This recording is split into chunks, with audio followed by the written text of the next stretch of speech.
Ny fanantenana amin'ny mahafanantenana zay dia sapana sosialy eo amin'ny fahafisainka.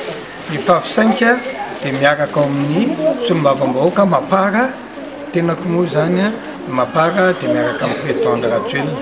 Ny tanjonay amin'izany tena tsy mpanantanteraka ary izahay dia miezaka foana izay manantanteraka ny etaetam-bahoaka izay mba fangatahan'ny vahoaka mba hitovizan'ireny serakireny efa mianatra izy amin'ny zanaky ny mpanana.